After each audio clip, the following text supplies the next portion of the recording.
Katika ufalme wa giza, ufalme wa giza wana tabia moja ya kuficha mambo ili wana wa Mungu wasione.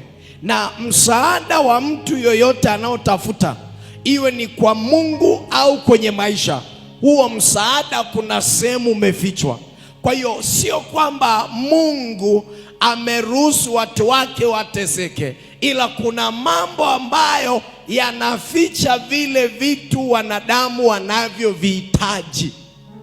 Amen. Kwa hiyo kama usipojua kwamba nini natakiwa nikijue au nini natakiwa nikione, utakuwa mtu ambaye amefunikwa. Kama huyu mtu alivyofunikwa, hata akienda mahali popote kutafuta msaada hawezi kusaidika, kwa sababu ili mtu asaidike, chanzo cha msaada wake ni vile watu walivyomwona, ni vile watu wanavyomtazama.